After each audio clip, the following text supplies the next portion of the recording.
اعوذ باللہ من الشیطان الرجیم بسم اللہ الرحمن الرحیم۔ ابتدا ہے رب ذوالجلال کے بابرکت نام سے جو بحر و بر کا مالک اور لفظ کن کا خالق ہے۔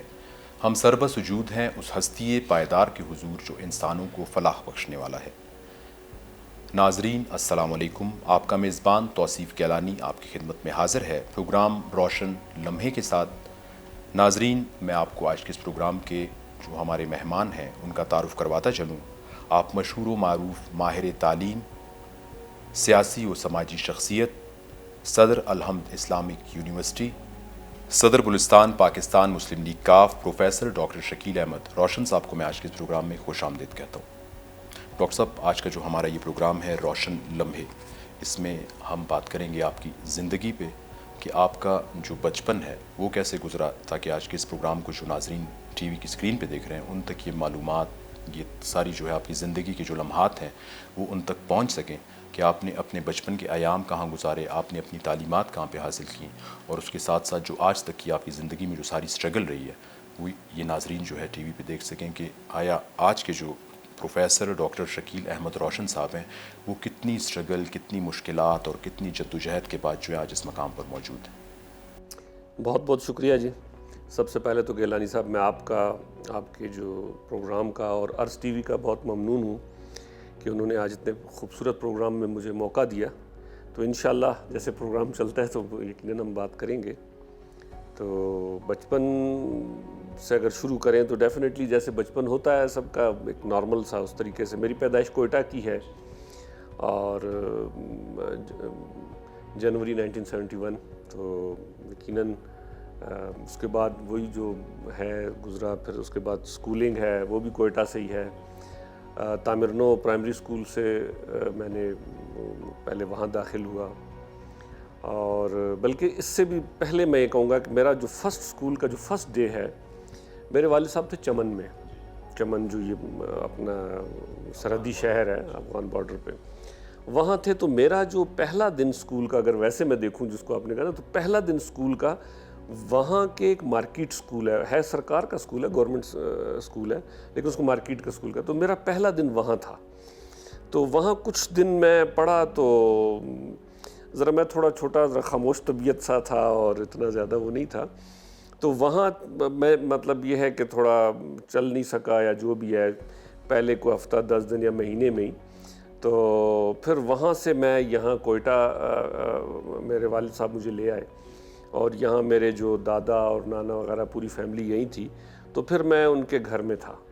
تو پھر وہاں جو ہے والدین تو میرے چمن میں تھے، تو پھر یہاں میں مجھے داخل کیا، اور یہاں پھر باقاعدہ جو سکولنگ جو سٹارٹ ہوئی وہ میری، ہاں ٹوٹل جو باقاعدہ سٹارٹ ہوئی کوئٹہ سے، وہ پھر تعمیر نو پبلک سکول سے، وہاں سے میں نے کیا، اور اسی طرح تقریباً پھر میں نے وہاں سے میٹرک کیا۔ پھر تعمیر نو کالج میں ہی ہم چلے گئے۔ تعمیر نو کالج میں پھر میں نے ایف ایس سی کیا، میٹرک وتھ سائنس کیا میں نے۔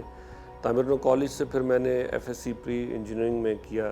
تو ڈاکٹر صاحب، اسکول کی لائف میں اور کالج میں جب آپ میٹرک کے بعد کالج کو جوائن کرتے ہیں تو ایک بہت بڑا ڈفرینس ہے اس میں۔ ہاں، اسکول کی لائف میں جو دوست آپ کے ساتھ تھے یا جو آپ کی اسپورٹس ایکٹیویٹیز تھیں، مطلب کن چیزوں کا آپ کو شوق تھا اسکول میں؟ ہاں، اصل میں تقریباً ہمارے زیادہ تر ایسے تھے جو تعمیر نو اسکول کے جو اسٹوڈنٹس تھے وہی تعمیر نو کالج میں آئے، کیونکہ تعمیر نو کالج جو ہے اسکول کو اون کرتا تھا، ایک ہی سیٹ اپ تھا، اور ہم چند جو اسٹوڈنٹس تھے، جیسے ہوتے ہیں اسکول میں ہر طرح کے اسٹوڈنٹس ہوتے ہیں، کوئی پڑھنے والے بھی ہوتے ہیں، تھوڑے کچھ شرارتی بھی ہوتے ہیں، تو الحمدللہ میں پڑھنے والے اسٹوڈنٹس میں تھا۔ تو اس میں پھر جو میرے ساتھ جو باقی بھی ساتھی تھے سارے، تو اچھا اسکول کی جو لائف ہے اس میں جو میرا جو شوق تھا، جو ایک تو پڑھائی کے حوالے سے میں الحمدللہ ہر کلاس میں اچھی پوزیشنز میں آتا تھا اور پڑھنے والے بچوں میں تھا، اور اس کے علاوہ کلاس کے اندر جو بزم ادب ہوتی ہے اور جو سوسائٹیز ہوتی ہیں تو اس میں میں تھا، اس میں میں ممبر تھا، اور باقاعدہ ان سوسائٹیز میں وہ، اور ہاں جی بالکل پارٹیسپیٹ نہیں بلکہ فلی پارٹیسپیٹ کرتا تھا، اور اس کو بلکہ لیڈ کرتا تھا۔ پھر اسی طریقے سے ہمارے اسمبلی میں ہوتی ہے، آج بھی اسکولوں میں ہوتی ہے، تو وہاں اسمبلی میں ہوتی ہے، تو جو اسمبلی میں صبح لپیاتی پڑھتے ہیں، تو وہ مجھے یاد ہے کہ جب سے میں نے ہوش سنبھالا ہے پورے اسکول میں، ایون جب میٹرک کے ہمارے ایگزامز ہو رہے تھے، جب ہم اسکول سے فارغ ہو گئے تھے، تو اس وقت بھی میں اسکول صبح آتا تھا 8 بجے، صرف وہ اسمبلی کروانے کے لیے۔ تو تو اصل میں اس وقت کے استاد دیکھیں، ان استادوں کا ان اسٹوڈنٹس بچوں کے ساتھ ایک اور قسم کا تعلق تھا. اب حالانکہ اب بھی میں ایجوکیشن سے تعلق ہے اور ہمارے بھی ادارے ہیں، لیکن اب وہ ریلیشن جو ہے اسٹوڈنٹ اور استاد کا، ٹیچر کا، وہ بن نہیں پاتا.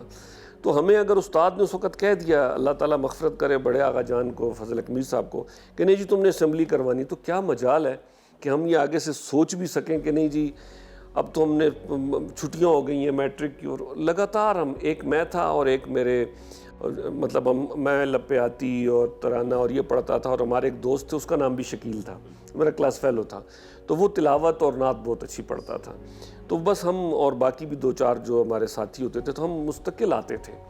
تو اس طریقے سے مطلب اس بزم ادب میں، سوسائٹیز میں، اس میں ذرا میرا شوق بھی تھا لکھنے پڑھنے کا، اور اس طرح کی کچھ سٹوریز اور یہ چیزیں اس میں بھی تھا. اور دوسرا استادوں کے جو ہے، ہم اپنے ٹیچرز کے جو اسپیشلی جب ہائی اسکول میں گئے تو اس سے پتہ لگتا ہے کہ آپ جب ہر چیز میں آگے ہو، ہر استاد آپ کو جو ہے ہر چیز میں کام بھی آپ کو کہیں کہ اس کا مطلب آپ ایکٹیو ہوتے ہو.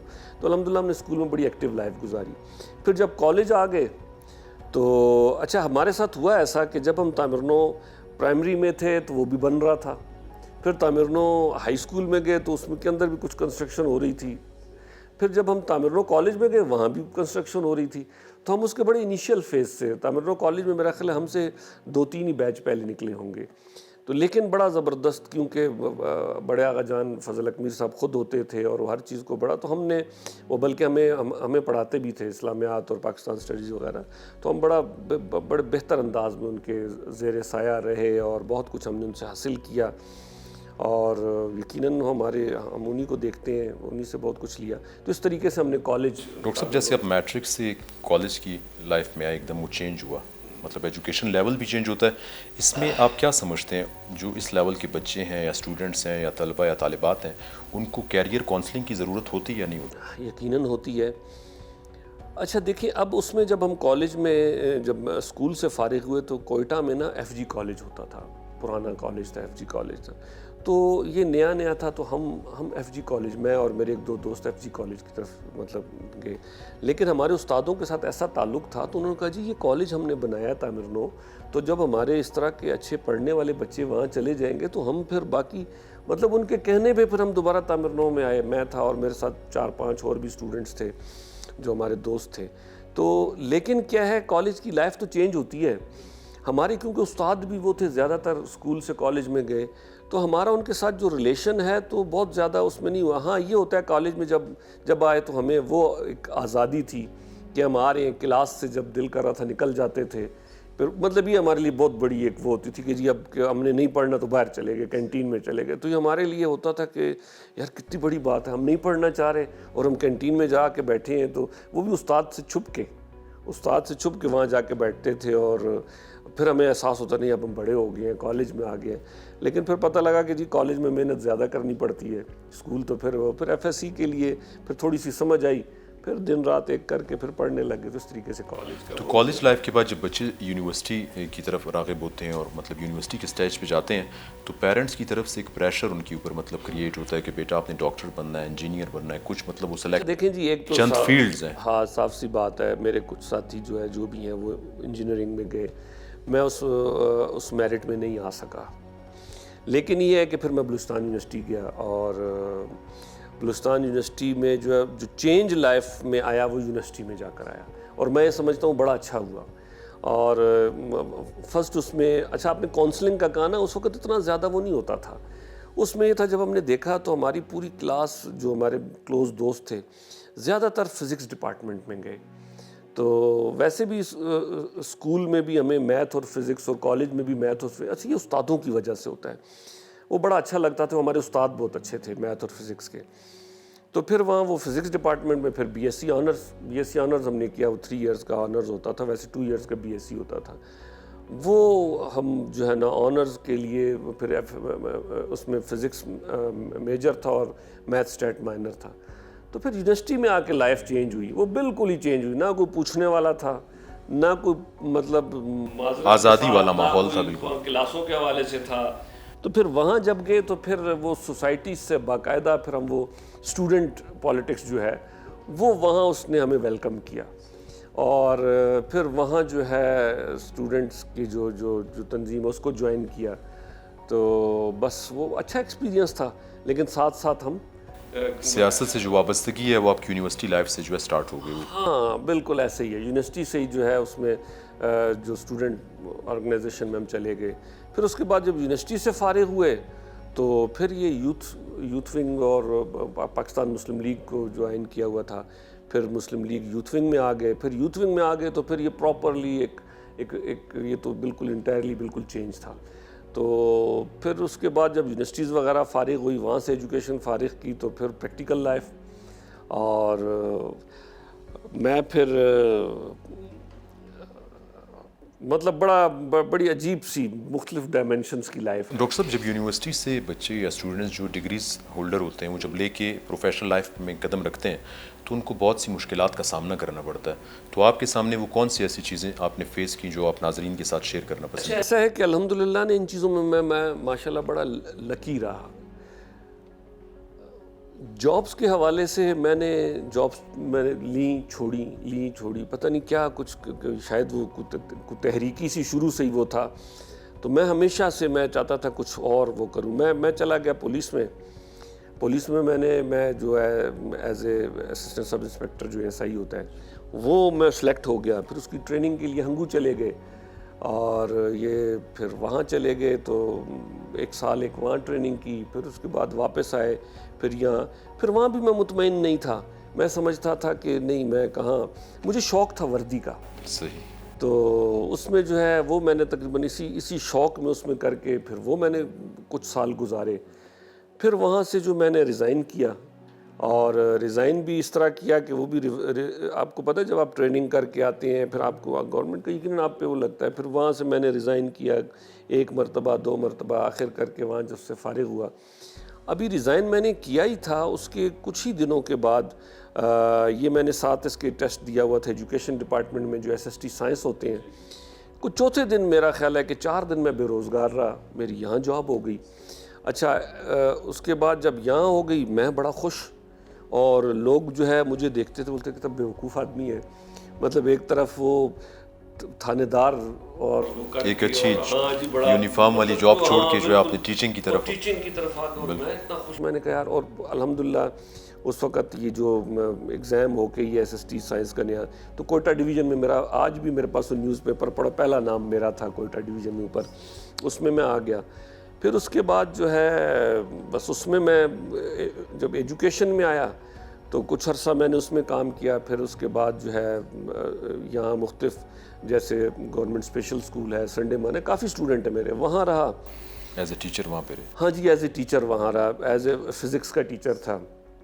تو الحمدللہ شاید اچھا استاد تھا, کیونکہ آج بھی جب مجھے وہ میرے اسٹوڈنٹس ملتے ہیں تو وہ جب آپ کی رسپیکٹ اس لیول پہ کرتے ہیں تو ہم بھی دیکھیں جی اپنے ان استادوں کی بہت عزت کرتے ہیں جنہوں نے ہمیں ٹھیک پڑھایا, جنہوں نے اچھا پڑھایا.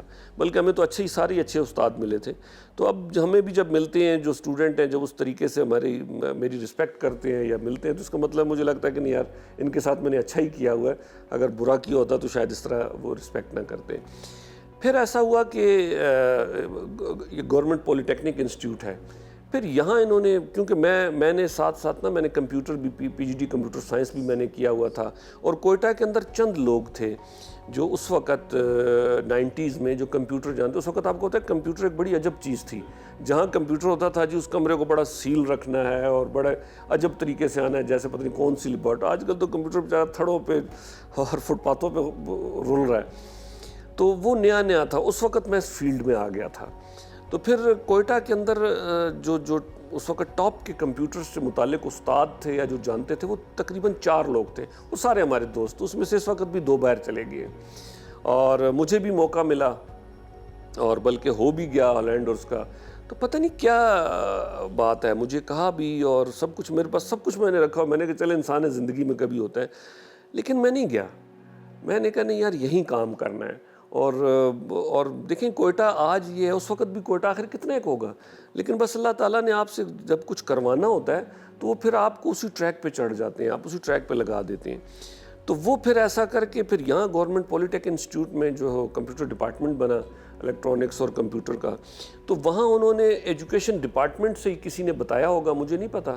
تو ایک دن میں اس وقت تھا سنڈے اسکول میں، تو مجھے پرنسپل نے بلایا کہ یار یہ آپ کا ایک لیٹر آیا ہوا ہے، تو یہ آپ کے جو ہے نا کمپیوٹر لیکچرر کے لیے آپ کا کوئی انٹرویو ہے یا کچھ ہے.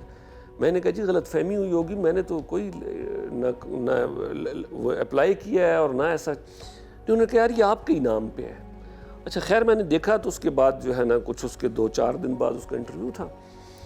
مجھے یاد ہے یہاں ٹیکسٹ بک بورڈ کا جو آفس ہے جی بلوچستان ٹیکسٹ بک بورڈ، اور اس وقت پولی ٹیکنک کے جو اس کو لیڈ کر رہے تھے، جو انچارج تھے، پرنسپل تھے، وہ پروفیسر منصور صاحب تھے. تو میری ان سے وہ پہلی ملاقات تھی. تو جب میں وہاں گیا تو آخر تک میں یہی سمجھتا رہا کسی سے غلط فہمی ہوئی ہے، شاید کوئی اور شکیل ہے، تو میرے نام پہ لیٹر انہوں نے دے دی. میں نے کہا چلو جا کے دیکھتے ہیں. تو جب وہاں گیا تو انٹرویو جو میرا لے رہے تھے 4-5 لوگ اور بھی بلائے ہوئے تھے انہوں نے، وہ انٹرویو وغیرہ دے کر گئے. تو میں نے پہلے جا کے ان سے پوچھا، جب میں گیا میں نے کہا جی لیٹر، انہوں نے کہا جی آپ، ہاں یہ انہوں نے کہا پروفیسر منصور صاحب، ان کو کسی نے ڈیٹا دیا ہے کہ آپ بھی کمپیوٹر سے متعلق ہیں تو اس لیے انہوں نے آپ کو بلایا. خیر ہو گیا. میں نے کہا چلیں دے لیتے ہیں انٹرویو. جب مجھے یاد ہے انٹرویو دے کر جب میں نکلا تو پروفیسر منصور صاحب اور اس وقت چیئرمین کے اس کے جو تھے ٹیکسٹ بک بورڈ کے جو تھے چیئرمین، وہ مجھے خیر ابھی یاد آ جائے گا نام، وہ تھے. تو انہوں نے پوچھا ہاں جی کیسا ہے. تو وہ جو انٹرویو لینے والے تھے کمپیوٹر، انہوں نے کہا جی یہ تو ہمیں پڑھانے کے قابل ہے. تو مجھے اب یاد ہے پروفیسر منصور صاحب کے الفاظ، انہوں نے بس ٹھیک ہے بالکل مجھے پڑھانے کے لیے چاہیے. تو اس کے بعد اللہ ان کو خوش رکھے اور بہت بڑے کائنڈ تھے میرے ساتھ.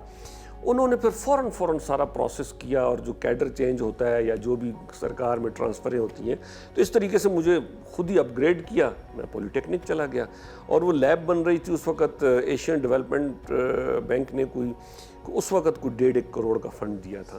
پھر یہ تھا کہ پھر آپ جس پانی کی آپ مچھلی ہوں اور جو چاہتے ہوں اور وہ آپ کو مل جائے تو آپ بڑے اچھے تیرتے ہیں. یہ ہے 90 میرا خیال ہے 96-97 کی. جی اس میں تو وہاں میں چلا گیا تو اس میں پولی ٹیکنک میں. تو میں نے کہا چلیں کالج کیڈر ہے، چینج ہو گیا، ویسے اپ گریڈ ہو گیا ہوں استاد. وہاں گئے، پھر وہ ڈپارٹمنٹ وغیرہ بنایا. ماشاءاللہ بڑا زبردست اکوپمنٹ تھا، سب کچھ تھا. پھر اس کے بعد نا میں نے 95 میں نا اپنا یہ بھی بنیاد رکھ دی تھی اپنے انسٹیٹیوٹ کی ایک. تو وہ میں نے کیا تقریباً کوئی 2000 میں. اچھا 2000 میں جب اس وقت تک میں نے جاب کی، اور وہ ڈپارٹمنٹ ماشاءاللہ بڑا بہترین ہو گیا، بڑا زبردست وہ تھا، ٹریننگ چل رہی تھی اور بڑے اچھے انداز میں، مطلب تو اس کے بھی اسٹوڈنٹ آج ملتے ہیں تو ماشاءاللہ کافی اچھی جگہوں پہ گئے ہوئے ہیں. پھر ساتھ میرا اپنا انسٹیٹیوٹ، کیونکہ شام کو میں آتا تھا تو اپنے انسٹیٹیوٹ میں بھی ہوتا تھا پرائیویٹ آپ نے جو ہے ساتھ ہی پولیٹیکل ایکٹیویٹیز بھی بڑی وہ تھیں، اور پورا دن مطلب صبح سے لے کے رات تک نا. تو میں سمجھتا ہوں اتنا مصروف، اور وہ تھوڑا سا جو فارغ ٹائم بھی بچتا تھا ہم کہتے تھے یار یہ کیوں ہے. آج کل تو نوجوان وہ یہ گیجٹس نے اس نے بڑا وہ ان کو بڑا سلو کر دیا ہے. تو بس اس میں کافی بھاگ دوڑ. اچھا اس میں جب 2000 تک جو ہے 2000 ہاں یہ تھا، اس میں میرے اپنے بھی انسٹیٹیوٹ وغیرہ BIT Balochistan institute of technology وہ بھی اپنا شام میں بڑا اسٹیبلش ہو گیا تھا. اب پھر کیا تھا کہ میں وہاں بھی اور یہاں بھی. اور اچھا میری 2000 میں شادی ہو گئی. 2000 میں میں نے شادی کی. تو اب عموماً آپ دیکھیں لوگ شادی کرتے ہیں اس پر جابز ڈھونڈتے ہیں، یا پہلے جاب ڈھونڈتے اور سرکار کی جاب ڈھونڈتے ہیں، اور وہ بھی 17 گریڈ کی ہو تو اس کو تو وہ کہتے ہیں جی اس سے اور اچھا رشتہ ہی نہیں. میری شادی ہوئی، میں نے جاب چھوڑ دی. اب سرکار کی جاب ہے، 17 گریڈ کی جاب ہے، میں نے جاب چھوڑ دی. اور اس میں جو ہے نا مجھے میرے دوستوں نے بھی باقیوں نے بھی کہا یار پولی ٹیکنک میں تو آپ کو پتہ ہے صرف آپ کو ویک میں 2 کلاسیں لینی ہوتی ہیں، اور وہ تو ہے ہی نہیں ہے ایسی جاب، یہ تو اسکالرشپ ہے. میں نے کہا یار میں اس میں نا میں انصاف کر نہیں پا رہا، کیونکہ میرا اپنا انسٹیٹیوٹ بھی ہے، کمپیوٹر سے متعلق ہے، وہاں بھی ہے، میرے معاملات ہیں ایجوکیشن ڈپارٹمنٹ میں بھی اس میں. تو میں یہ سمجھتا ہوں کہ کئی چیزوں میں نا میں شاید ان کو اوور لیپ کر جاتا ہوں. تو اس لیے میں بالکل جب تک اس کو وہ کہتے ہیں نا طارق بن زیاد جنہوں نے کشتیاں جلائی تھی، میں نے کہا اگر میں نے آگے جانا ہے، اور ہمیشہ سے میں یہی سوچتا تھا کہ نہیں کچھ کرنا ہے، تو میں نے کہا نہیں یار یہ جلانی پڑیں گی، ادروائز کیا ہے مجھے ہمیشہ اس جاب کو 17 گریڈ کرنا ہمیشہ مجھے ایک ڈھارس رہے گی کہ یار خیر ہے کم از کم ہے تو صحیح نہ ایک لگا وہ میں نے چھوڑ دی۔ بڑا اس پہ ہوا، اور ساتھیوں نے بھی، دوستوں نے بھی، پرنسپل نے بھی آگے یار تو تمہارا دماغ خراب ہے، کافی جاب ہو گئی ہے۔ میں نے کہا بس اس فیصلہ کیا، اور اس میں جو نئی آپ کی شادی اور آپ نوکری چھوڑ کر بیٹھ جاؤ، بڑی عجیب سی، اس میں جو بھی میرے مطلب گھر والوں نے بھی، میرے انلاز نے بھی، سب نے میرا ساتھ دیا۔ اس نے بولا نہیں جی وہ شاید وہ مجھے جانتے تھے، دیکھتے تھے کہ یار یہ جو ہے نا تھوڑا سا اس کے اندر اضطراب سا ہے، یہ کچھ نہ کچھ کرتا رہے گا اور یہ ایک جگہ ٹکے گا نہیں۔ اس کے بعد کیا ہوا، جب وہ میں چھوڑا اور میں اپنے اس میں آ گیا، الحمدللہ میں آزاد ہو گیا۔ مجھے ایسے لگتا تھا جیسے بالکل میری ساری بیڑیاں ختم ہو گئی۔ اب میں جو بھی پھر میں نے جو ہے ایک تو یہ پالیٹکس میں بھی اور پھر انسٹیٹیوٹ بھی، پھر میں جو دل کرتا تھا میں کرتا تھا۔ میں کسی کا کیوں کہ اس میں مجھ سے کوئی پوچھنے والا نہیں تھا۔ پھر یہ تعلیمی ادارے میرے ایجوکیشنل انسٹیٹیوٹس جو ہیں، یہ پھر آپ یقین کریں بس توکل تھی کہ اللہ توکل پہ میں نے کہا نہیں یار میں ہی چاہتا ہوں کہ میں خود کہیں نہیں، میں کیا چاہتا ہوں میں ایسے ادارے بناؤں جس میں سینکڑوں ہزاروں لوگ ہوں، اور ایک رزق حلال اور رسپیکٹیبل لیول پہ ہو۔ آج الحمدللہ وہی ہے، اور جو میں نے خواب دیکھا تھا یا جو میں سوچتا تھا الحمدللہ وہی پورا ہوا، بلکہ قریب ہے انشاءاللہ، اور آگے اب تو پھر وہ پروجیکٹس ہیں، پھر بنتے ہیں سارا، تو اس طریقے سے جو ہے یہ سارا ہوا اور میں نے چھوڑ دیا۔ اور اللہ نے یہ کیا کہ میری نیت اس میں تھی، دیکھیں نا پولیس چھوڑی، پھر اچھا اس سے پہلے ایک اور مجھے یہ ڈپارٹمنٹ تھا بی اینڈ آر تھا، مجھے یاد نہیں ہے کہ پی ایچ ڈی، تو اس میں نا وہ چھوٹی پوسٹ تھی۔ جب میں گیا اندر تو جب اچھا جابز الحمدللہ ایسی ملی، جب گیا ایک دن اندر گیا مجھے پسند نہیں، میں نے کہا نہیں یار کون جاب کرتا، میں واپس آ گیا۔ لوگوں نے بولا یار اس کو مسئلہ کیا ہے؟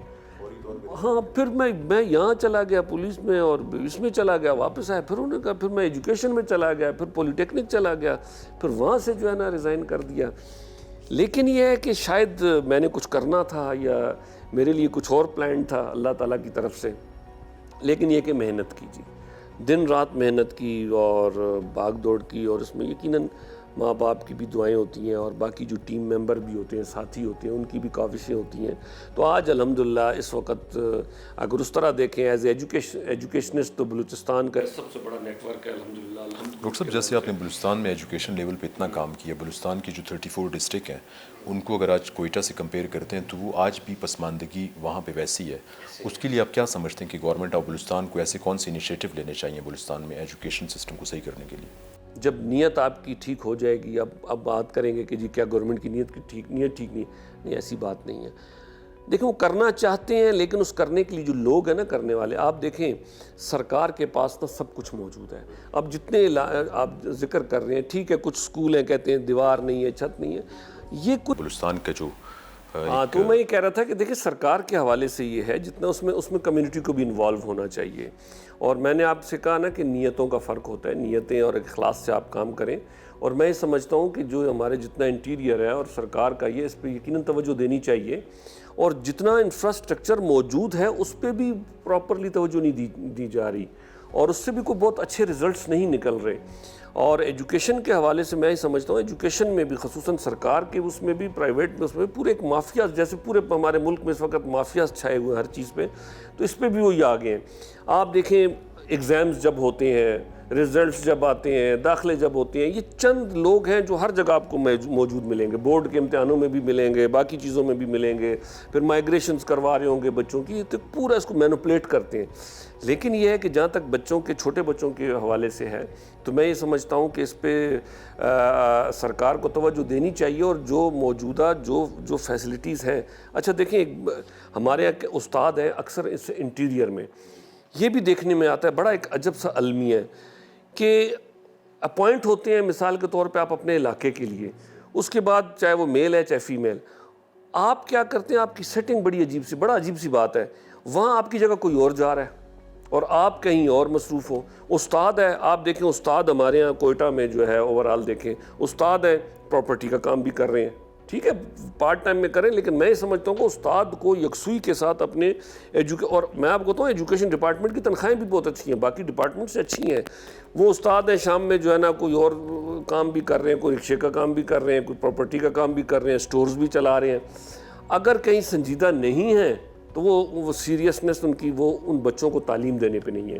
تو یہ حکومت کا بالکل بنتا ہے کہ اس پہ پوری ایک میں تو کہتا ہوں ٹاسک فورس بنائیں. ڈاکٹر صاحب اس پہ آپ کیا سمجھتے ہیں جو ہمارے پولیٹیشنز ہیں جو الیکٹ ہو کے مطلب عوام کی ان ووٹ سے آتے ہیں اور اقتدار میں بیٹھتے ہیں، پروویژنل اسمبلی میں بیٹھتے ہیں، نیشنل اسمبلی میں بیٹھتے ہیں، یہ ان کی ذمہ داری نہیں ہے کہ جو عوام ہے جو ان کے بچے ہیں ان تک وہ جو بیسک ان کی نیڈس ہیں، مثال کے طور پہ ایک ایجوکیشن ہے جو بہت امپورٹنٹ ہے، اور ایجوکیشن کے بغیر کوئی بھی قوم جو ہے وہ ترقی نہیں کر سکتی. آج ہم دنیا میں جتنے بھی ترقیاتی ممالک کو دیکھتے ہیں وہ صرف ایجوکیشن کی وجہ سے ہی آگے. بالکل آپ کی بات میں سمجھ گئے، یہ اس میں ان کی ذمہ داری ہے لیکن ساری ذمہ داری ان کی نہیں ہے. آپ کے کوئٹہ میں ایسی کمیونٹیز دیکھی ہیں آپ نے جہاں وہ کمیونٹی بیس انہوں نے اپنے ان اداروں کو ایکٹیو رکھا ہوا ہے، جیسے ہمارے ہزارہ کمیونٹی ہے، دوسری طرف کمیونٹی ہے.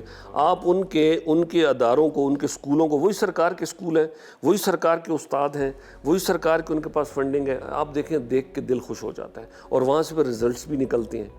لیکن یہی کام جو ہے ٹھیک ہے ایک آتے ہیں آپ کے جو کیبنٹ میں آتے ہیں، سلیکٹ ہو کے منسٹر آتے ہیں، پھر وزیر تعلیم بن جاتے ہیں، جو بھی ہے ان کا یہ بھی حق ہے، ان کو پریورٹی پہ لینا چاہیے. لیکن یہ سارے کا سارا ایک پہ اس تو ہم نہیں ڈال سکتے نا، اس کے بھی نیچے پوری ٹیم ہے. جب تک انٹیریئر میں، جب تک جیسے ہم کہتے ہیں نا کونسلرز اور اس طرح کے نیچے کمیونٹی بیس ہو، جب تک وہ لوگ ان چیزوں کی ذمہ داری نہیں لیں گے، ان سکولوں کی، ان اداروں کی، ان کالجز کی ذمہ داری نہیں لیں گے، جب تک سنجیدگی سے ان پہ نہیں دیکھیں گے، تو یہ میں یہ سمجھتا ہوں کہ یہ ہمارے بچوں کے لیے ان کا سیریسنس نہ لینا، ان والدین کا اس کی طرف نہ آنا.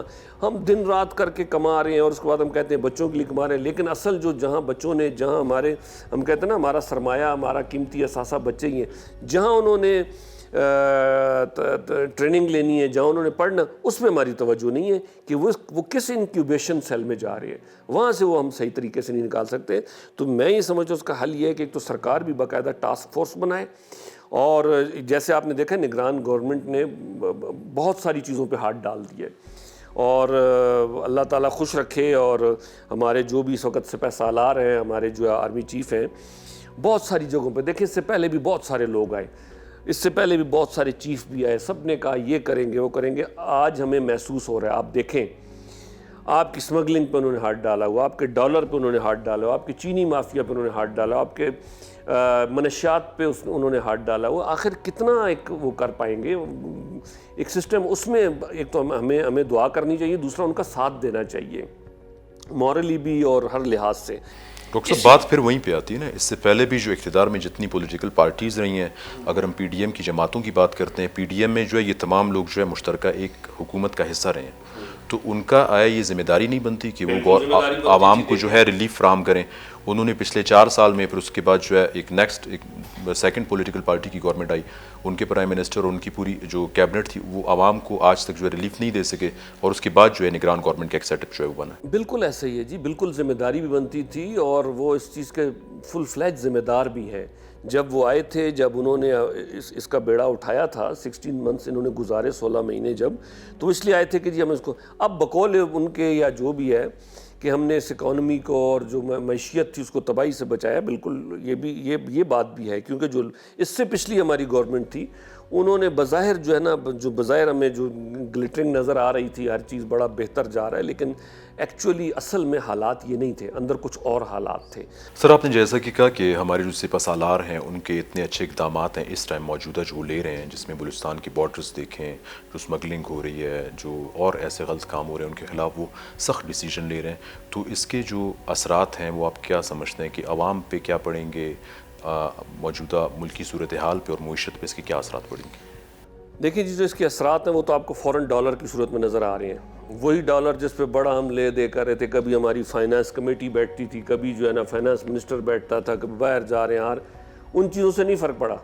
جب ایک دم انہوں نے اس پہ سختی کی اور اس کے بعد کہا کہ جی کسی قسم کا ڈالر اور یہ چیزیں نہیں ہوں گی اور کوئی ذخیرہ نہیں کرے گا، اور جو ہے آپ دیکھیں ایک دم، اور بلکہ میرا سے بتدریج یہ نیچے آ رہا ہے.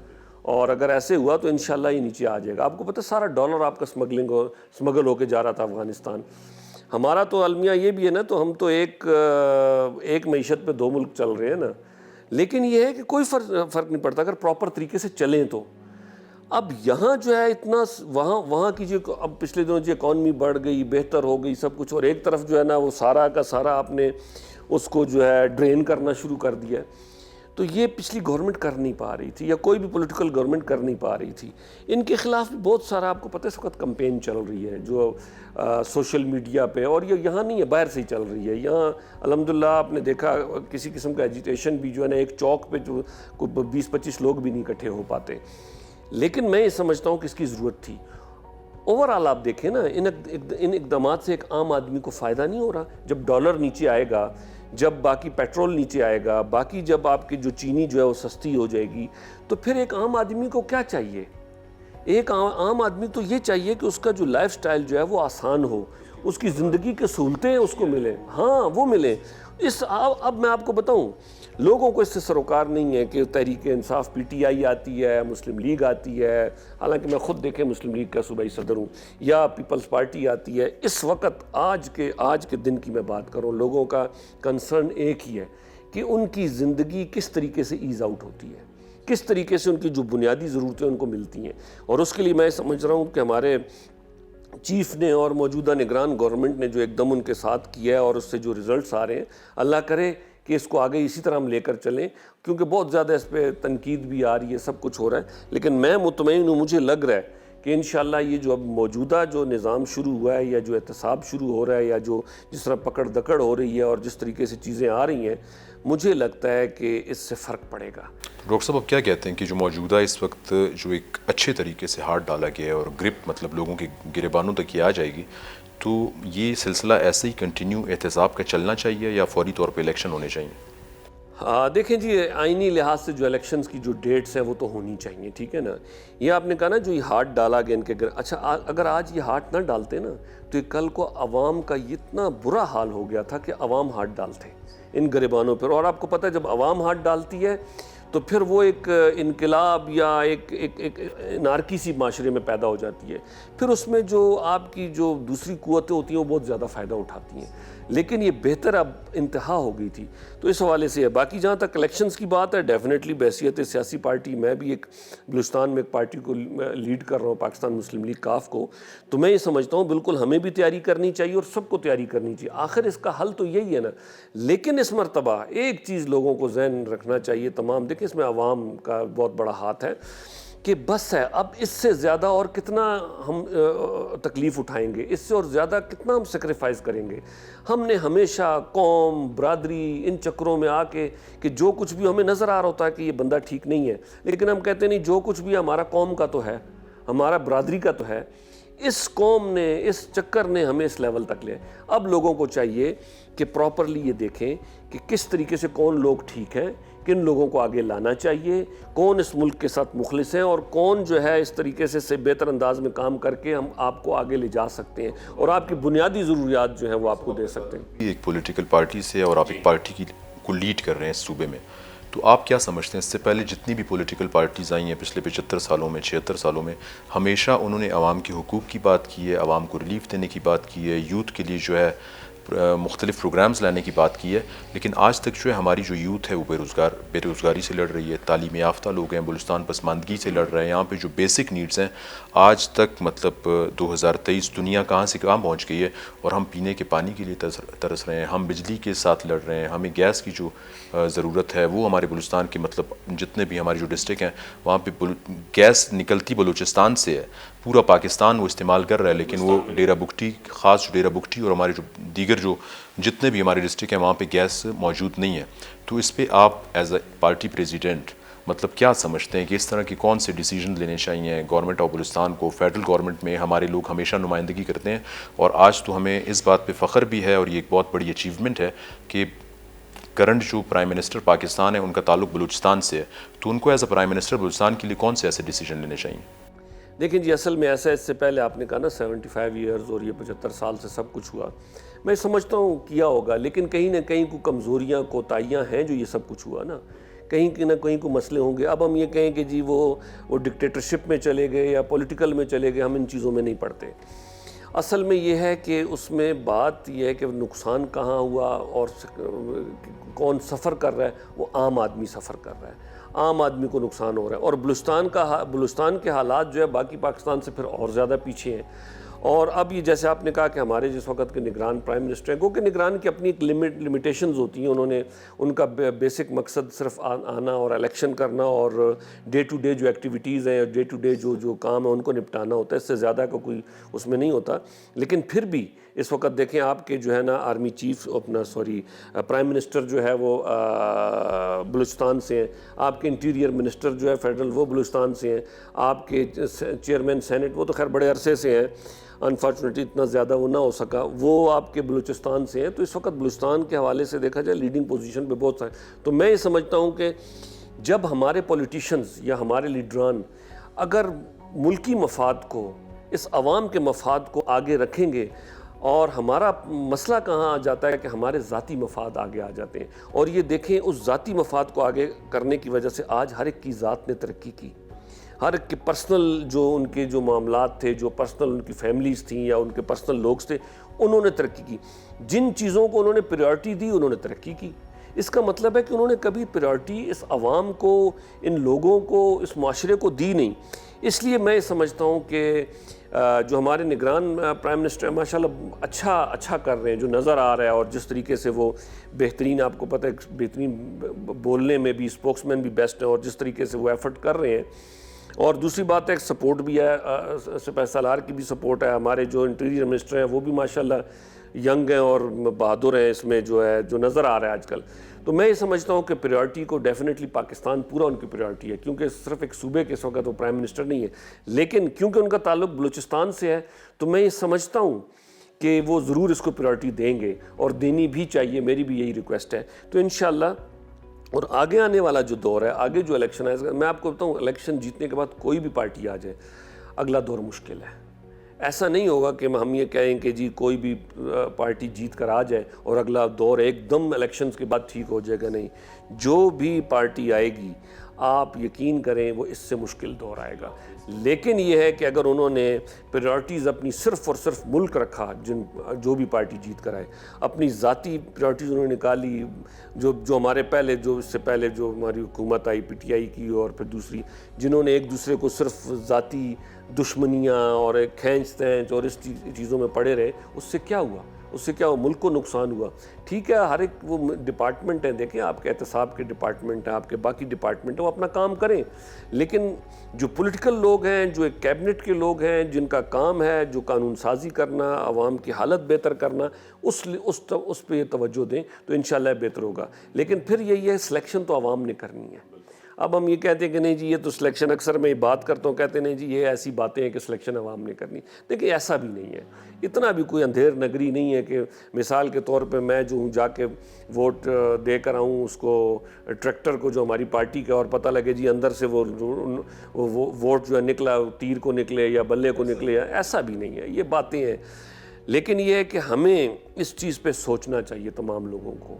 میں نہیں کہتا اس کو, جو بھی پارٹی ہو آپ اپنے کینڈیڈیٹس دیکھیں, اور سب سے پہلے کینڈیڈیٹس کو چاہیے, پارٹیز کو چاہیے کہ ٹھیک کینڈیڈیٹس کھڑے کریں.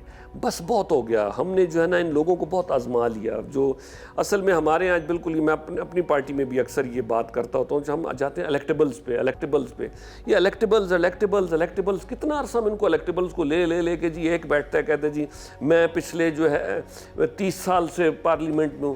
اور بابا آپ 20 سال سے ہو, 30 سال سے ہو, آپ کے اس تجربے کا کیا فائدہ جس سے ملک اس حالت پہ آ گیا؟ میں تو سمجھتا ہوں بالکل ینگ بلڈ آنا چاہیے, نئے لوگ آنے. ڈاکٹر صاحب آپ نے جیسے ایجوکیشن کی فیلڈ میں اتنا بڑا رول پلے کیا, بلوچستان میں آپ کے ہزاروں کی تعداد میں جو ہے طلباء ہیں, اسٹوڈنٹس ہیں, آپ کے شاگرد ہیں, آپ آج ایک پولیٹیکل پارٹی کو لیڈ کر رہے ہیں, تو آپ کیا سمجھتے ہیں جو ایز اے لیڈر بلوچستان آپ کی جو پولیٹیکل پارٹی ہے کاف لیگ, اس میں آپ نے کتنا ہوم ورک کیا ہے, الیکشن کی تیاری آپ کی کیسی ہے, اور آپ کے الیکشن کے بعد کیا ٹارگٹس ہیں بلوچستان کے؟ دیکھیں جی کسی بھی چیز کو لیڈ کرنے کے لیے ایک چیز جو ہے وہ سب سے بنیادی ضرورت ہوتی ہے, وہ ہوتی ہے ول. ٹھیک ہے نا, آپ کی اگر ول ہے تو پھر آپ نکل جاتے ہیں. نکلتے ہیں تو پھر کام اللہ مدد کرتا ہے آپ کی، ٹھیک ہے نا. آپ کو ایک دفعہ قدم اٹھانا ہوتا ہے، پہلا بارش کا قطرہ ہوتا ہے. جب ہم نے مجھے بلوچستان کا جب صدر بنایا گیا، صوبائی صدر بنایا گیا، تو ہماری پارٹی تقریباً بلوچستان میں ختم تھی، بلکہ اکثر تو ہم یہ کہتے ہیں کہ وینٹیلیٹر پہ تھی. لیکن یہ ہے کہ یہ چیز بالکل نظر آتی ہے کہ جیسے میں صدارت پہ آیا اور ایک دم ہم نے اس کو ایکٹیو کیا، لوگوں سے ملے اور اچھے لوگوں سے ملے.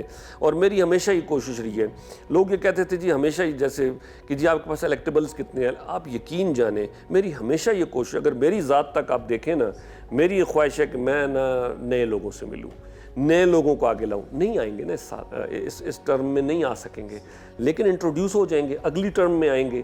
آخر کبھی نہ تو کبھی موقع ملے گا، موقع ملنا ہے اور لیپ کرنا ہے. میں بھی آ کے وہی پرانے لوگوں کو ڈھونڈنے لگ جاؤں اور اس کے بعد انہی کو لا کے اپنی پارٹی کا جو ہے نا ان کو ٹھپا لگا کے بٹھا دوں، اندر سے تو وہی ہے. ڈاکٹر صاحب اصل میں ایک موروثی سیاست ہے نا بلوچستان کے اندر، وہ کلچر، ٹریڈیشنل کلچر اور موروثی سیاست جو ہے ختم نہیں ہو پا رہی. جس کے والد سپیکر ہیں، جس کے والد وزیر اعلیٰ ہیں، وہ اپنے بیٹے کو، اپنے داماد کو، اپنے بہنوئی کو، ایک فیملی وائز جو سلسلہ موروثی سیاست کا سلسلہ چلتا ہوا آ رہا ہے، اس کو کیسے ختم کیا جا سکتا ہے؟ دیکھیں جی اس کے لیے یہ سٹیپ بائی سٹیپ ختم ہوگا. ایسا نہیں ہے کہ اتنی طاقت کوئی رکھتا بھی نہیں ہے، ٹھیک ہے نا، اور کہ ان کے اگینسٹ چلا جائے. دیکھیں ان کی پوری مشینری بھی، معاملات بھی، پیسے بھی، بہت ساری ریسورسز بھی، ان کا مقابلہ کرنا اتنا آسان نہیں ہے. لیکن ایسا بھی نہیں ہے، آپ نے جب قدم اٹھانا ہے، آپ نے جب سوچنا ہے، تو آخر اب اس وقت جو شعور جو ہے نا، یہ وہ نہیں ہے جو پہلے تھا. آج شعور لوگوں کو آ گیا ہے، لوگوں کو پتہ لگ گیا ہے. اب یہ ہے کہ صرف ان کو کس طریقے سے آپ کا جو سوشل میڈیا دیکھیں کتنا ایکٹیو ہے، باقی آپ کے جو معاملات ہیں، جب ہم بیٹھے ایک چینل پہ یہ چل رہا ہے سارا، تو اس لحاظ سے ہمیں ان کی ٹریننگز کرنی پڑیں گی. تمام پارٹیز کو چاہیے وہ ٹریننگ کریں. لیکن جب بات یہ ہے کہ جو موروثی سیاست ہے، اب ہماری پارٹی میں بھی مثال کے طور پہ ہم یہ کہتے ہیں کہ الیکٹیبلز کو اور ان کو توجہ دیں.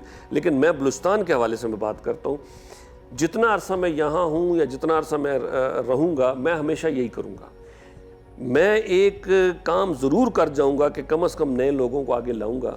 ٹھیک ہے وہ موروثی سیاست سے نہیں ہوں گے، لیکن پڑھے لکھے اور اچھی فیملیز سے ہوں گے، جو باشعور ہوں گے اور جو یہ جانتے ہوں گے کہ کام کیسے کرنا ہے. لیکن ڈاکٹر صاحب اس میں عوام کے لیے آپ جیسی بھی ایک شخصیت جو ہے، فار ایگزامپل ان کے سامنے ہے نا، کہ آپ کا فیملی بیک گراؤنڈ اگر دیکھا جائے، وہ کسی پولیٹیکل فیملی سے نہیں ہے. یہاں پہ بلوچستان کا جو سینیریو ہے یا یہاں پہ جو سسٹم ہے، آلریڈی یہاں پہ سردار، نواب، نوابزادے، خانزادے، وہ جو ہے خاندانی جو ہے سیاست میں آ رہے ہیں. تو آپ کا یہاں پہ آنا اور اس طریقے سے پارٹی کو لیڈ کرنا، یہ بھی ایک بہت بڑا چینج ہے. کب تک ہم اس پہ چلیں گے نا؟ دیکھیں اصل تو بات یہی ہے. اگر میری پارٹی نے، چودھری شجاعت صاحب نے، جو ہمارے جو لیڈر ہیں، انہوں نے مجھے بلایا اور باقاعدہ انہوں نے، میرے ذہن میں یہ نہیں تھا کہ میرے ذہن میں تھا مرکز میں کچھ ڈپٹی جنرل سیکرٹری وغیرہ میں لے لوں گا یا کچھ اور. تو جب انہوں نے مجھے کہا اور اس چیز پہ کیا کہ نہیں جی آپ نے صوبائی صدر کے لیے، تو اس وقت مجھے خیال آیا، میں نے کہا نہیں یار یہ چاہ رہے ہیں کچھ کہ ایسا کرنا چاہیے، ادروائز مجھے نہ لاتے. یقیناً یہ جو آپ نے بات کی میری جگہ کوئی بھی بیٹھا ہوتا. تو میں ہمیشہ جس دن سے میں آیا، میں نے کہا یار میں اس پہ 2 دن رہوں یا 100 دن رہوں، جتنے دن میں رہوں گا کم از کم میں جو ہے نا یہ ٹریڈیشنل ورک نہیں کروں گا. اور الحمدللہ میں نے ایسا ہی کیا، ایسے ہی لوگوں سے ملا. ٹھیک ہے کچھ لوگ پرانے بھی ساتھ ہوتے ہیں، چلنے پڑتے ہیں، پرانے میں بھی یہ نہیں سارے خراب، بہت اچھے لوگ بھی ہوتے ہیں. لیکن میں یہ سمجھتا ہوں جہاں تک ہے، وہ کہتے ہیں نا اگرچہ بت ہے جماعت کی آستینوں میں، مجھے ہے حکم اذاں لا الہ الا اللہ. تو اذان دیں گے، جہاں تک چلی اور سنی کریں گے. بالکل ڈاکٹر صاحب بہت شکریہ آپ کا، آپ نے آج کے ہمارے ارس ٹی وی کے اس پروگرام روشن لمحے میں جو ہے آپ تشریف لائے، آپ نے ہمارا ساتھ دیا، ناظرین نے آپ کی باتیں سنی اور آپ کی جو خدمات بلوچستان کے لیے آپ نے آج تک تعلیم کے حوالے سے ایز اے سیاسی پولیٹیکل لیڈرشپ آپ آج تک جو ہے سر انجام دے رہے ہیں، ایک بہت بڑا فریضہ آپ انجام دے رہے ہیں اور اسپیشلی یوتھ کو جو اپنے ساتھ لے کے چل رہے ہیں. بہت شکریہ ڈاکٹر صاحب. ناظرین آپ نے بھی ہمارے مہمان پروفیسر ڈاکٹر شکیل احمد روشن صاحب کے جو ہے خیالات سنے، ان کے ویوز سنے، ان کی خدمات آپ نے دیکھیں. آپ کا بہت شکریہ. اگلے پروگرام تک کے لیے اپنے میزبان توصیف کیلانی کو اجازت دیجیے. اللہ تعالیٰ آپ کا حامی و ناصر.